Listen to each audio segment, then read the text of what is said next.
The redemptive anti-Semitism of the Nazis saw the Jews as a fundamental threat to the Aryan race and to the world.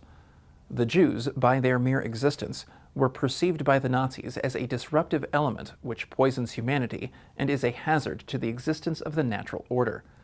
This would, of course, lead to a disastrous outcome for the Jews once Hitler and the Nazi Party ascended to power. Before delving into this lethal stage in the history of anti-Semitism, let's first examine the backdrop leading to the Nazi ascension to power and the place anti-Semitism held in it. Following the Great Crisis of the early 1920s, a new government was established in the Weimar Republic in 1924, which decided to implement new policies.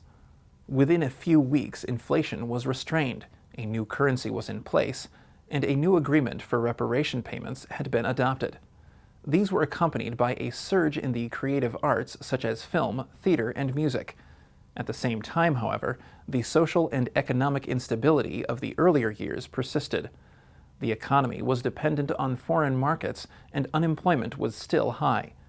The extremist parties, though losing impetus for their earlier momentum, continued to maintain relative popularity. The comparative stability of the so-called golden era of the Weimar Republic ended in 1929 with the stock market collapse on Wall Street. The collapse sent financial markets worldwide into a tailspin. The German economy was especially vulnerable since it was built upon foreign capital, mostly loans from America. A new crisis arose, in which both economic and psychological factors played a part.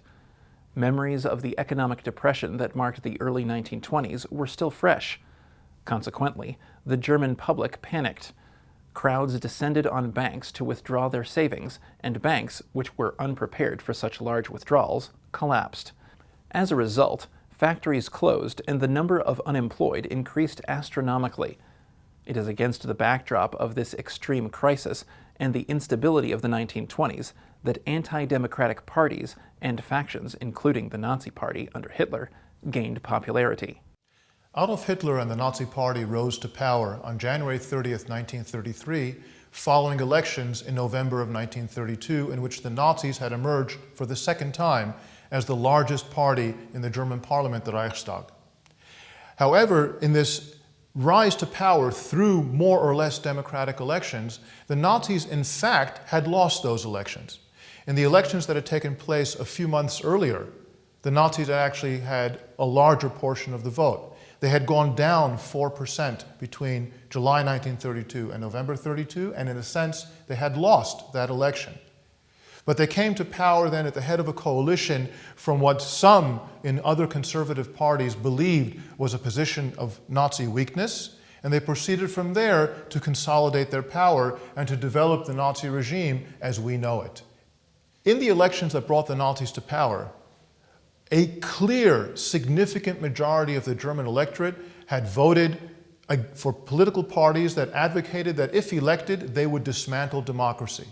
In other words, some 56% or more of the German electorate had voted of their own free will against democracy, both for political parties on the right and political parties on the left. Indeed, democracy, following World War I in Germany, was very unpopular. It was viewed as some kind of a foreign implant from other countries that had forced this upon Germany. The people who advocated democracy were by and large, by many Germans, viewed as people advocating things that were not innately German. And various economic problems and problems of German national pride following World War I and the Versailles Treaty of 1919 had led Germans to look for some kind of other leadership. And the beginning of the Great Depression in Germany in 1930 also created a desire among many Germans to look for a strong leader who would solve economic problems, would counter the growth and what many Germans saw as a threat of communism and socialism in Germany, which they saw as a foreign threat coming particularly from the Soviet Union and trying to take over Germany and good traditional European and German beliefs. And they needed someone to put all this together and get rid of democracy, which was viewed as weak. And Hitler and the Nazi Party promised all this to the German people. And they garnered that popularity, which resulted in 1/3 of the vote, by saying certain things that people wanted to hear about strength of leadership and so on. They never hid their anti-Semitism, their ideological anti-Semitism. They didn't always emphasize it to every audience. But it was clear that in those elections, Nazi anti-Semitism, by and large, did not interfere with people who were willing to vote for the Nazi Party.